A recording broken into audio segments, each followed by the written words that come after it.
Hi everyone. I hope you're having a good week. Boy, what are we in now? Week 5. Um, we're over the hump here, and I hope that you're all preparing for a good Thanksgiving and the holidays to come.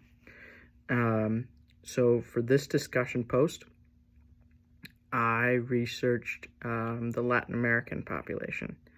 Now, these sources, the first few numbers come directly from our lesson this week.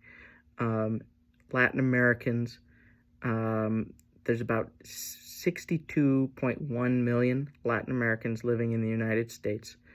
And currently they represent about 18% of the total population of the United States. About 74% of Latin Americans living in the U.S. are United States citizens, and about 80% have lived in the country for 10 years. So two issues facing the Latin American community in the United States politically are, first of all, we'll talk about immigration. So that's probably the big one that pops into all of our heads. And you just heard me say that number from our lesson here. 74% living in the United States are citizens. But that leaves just over a quarter of the Latin American population of the U.S. That are not citizens. And so I found some numbers from the Pew Research Center. So this is an issue, of course, that affects many Latin Americans then. And we know that immigration can be a tough process. Latin American immigrants who are here illegally often find it hard to do work, to find work, and that can bring a lot of stress for those people as well. But interestingly, from a recent study from the Pew Research Center, it seems that about half that the Latin American population is kind of divided on some of these issues when it comes to immigration policy, United States immigration policy. So it seems that about half, 53%, just over half, would say that allowing immigrants who came to the United States illegally as children to remain in the United States and apply for legal status, they would say that that's a high priority in terms of immigration policy in the United States. And again, about just under half, about 48% say establishing a way for most immigrants currently in the country illegally to stay here legally is a high priority. So we're seeing about 50% of these Latin Americans are saying that it's important for immigrants who are here illegally, it's important for the United States to find a way to make it easier for immigrants who are here illegally to attain legal status, which is interesting to me. I would be interested to dig into those numbers, and it seems like you would think it should be more. But again, I suppose with 74% of the Latin American population being here legally, I would suppose those people may be more likely to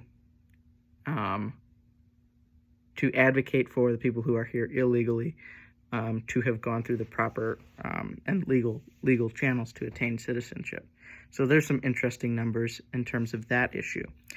The other issue I looked at is racial discrimination, of course, because anytime we talk about minorities, this is unfortunately an issue. So again, we're talking about half of Latinos have report personally experiencing racial discrimination.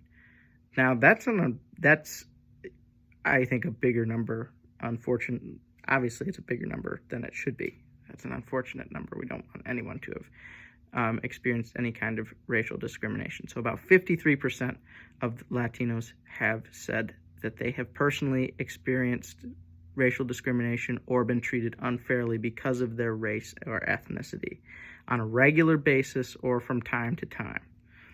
Again, this is another Pew Research Center article that I'm quoting from here. And the dates on this article is 2022, and on the article that I quoted before about the immigration status was also from 2022. Okay. So then moving on to our next question here. What counseling theories might work best for Latin Americans? Now, Latin Americans tend to place a lot of cultural value on the family. And so one theory that might be good to use here is any kind of family systems therapy that could work in not just the individual, but the members of the family at large. Latin Americans tend to be a more collectivist have sort of a more collectivist mindset. The family plays a big role in decisions and identity for most Latin Americans. So going with a family style, a family system style of counseling could be really helpful for Latin Americans who really value the family system itself. And that would be something I would also say could erase some boundaries, some barriers for Latin Americans in experiencing counseling, because one barrier might be that as a more collectivist and family-oriented culture, Latin Americans would not necessarily see counseling as a viable option, because counseling, as it happens here in the United States, tends to be very individualistic. And so that might be one way to combat that as well. So, and then another one, I knew I had one more. Another thing that might be a barrier for Latin Americans is they tend to see counseling as more of a last kind of resort, or not even an option at all. One of the first places they'd turn outside of the family would be to clergy, because for a lot of Latin Americans, that was the culture that they've come from.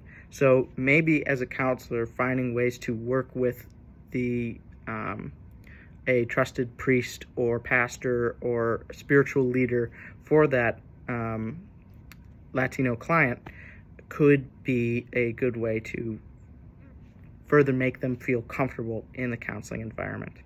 All right, that's all I've got this week. I hope everybody has a happy and blessed Thanksgiving and stays out of the way of trampling feet on Black Friday. Have a good week, everyone.